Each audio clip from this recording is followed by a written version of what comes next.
صراطك المستقيم وعلى آله حق قدره ومقداره العظيم. اللهم صل على سيدنا محمد الفاتح لما أغلق والخاتم لما سبق ناصر الحق بالحق والهادي إلى صراطك المستقيم وعلى آله حق قدره ومقداره العظيم. اللهم صل على سيدنا محمد الفاتح لما أغلق والخاتم لما سبق ناصر الحق بالحق والهادي إلى صراطك المستقيم وعلى آله حق قدره ومقداره العظيم. اللهم صل على سيدنا محمد الفاتح لما أغلق والخاتم لما سبق ناصر الحق بالحق والهادي إلى صراطك المستقيم وعلى آله حق قدره ومقداره العظيم. اللهم صل على سيدنا محمد الفاتح لما أغلق والخاتم لما سبق ناصر الحق بالحق والهادي إلى صراطك المستقيم وعلى آله حق قدره ومقداره العظيم. اللهم صل على سيدنا محمد الفاتح لما أغلق والخاتم لما سبق ناصر الحق بالحق والهادي إلى صراطك المستقيم وعلى آله حق قدره ومقداره العظيم. اللهم صل على سيدنا محمد الفاتح لما أغلق والخاتم لما سبق ناصر الحق بالحق والهادي إلى صراطك المستقيم وعلى آله حق قدره ومقداره العظيم. اللهم صل على سيدنا محمد الفاتح لما أغلق والخاتم لما سبق ناصر الحق بالحق والهادي إلى صراطك المستقيم وعلى آله حق قدره ومقداره العظيم. اللهم صل على سيدنا محمد الفاتح لما أغلق والخاتم لما سبق ناصر الحق بالحق والهادي إلى صراطك المستقيم وعلى آله حق قدره ومقداره العظيم. اللهم صل على سيدنا محمد الفاتح لما أغلق والخاتم لما سبق ناصر الحق بالحق والهادي إلى صراطك المستقيم وعلى آله حق قدره ومقداره العظيم. اللهم صل على سيدنا محمد الفاتح لما أغلق والخاتم لما سبق ناصر الحق بالحق والهادي إلى صراطك المستقيم وعلى آله حق قدره ومقداره العظيم. اللهم صل على سيدنا محمد الفاتح لما أغلق والخاتم لما سبق ناصر الحق بالحق والهادي إلى صراطك المستقيم وعلى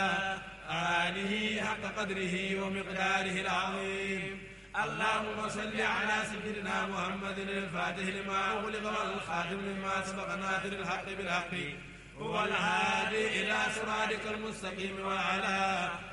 آله حق قدره ومقداره العظيم. اللهم صل على سيدنا محمد الفاتح لما أغلق والخاتم لما سبق ناصر الحق بالحق والهادي إلى صراطك المستقيم وعلى آله حق قدره ومقداره العظيم. اللهم صل على سيدنا محمد الفاتح لما أغلق والخاتم لما سبق ناصر الحق بالحق والهادي إلى صراطك المستقيم وعلى آله حق قدره ومقداره العظيم. اللهم صل على سيدنا محمد الفاتح لما أغلق والخاتم لما سبق ناصر الحق بالحق والهادي إلى صراطك المستقيم وعلى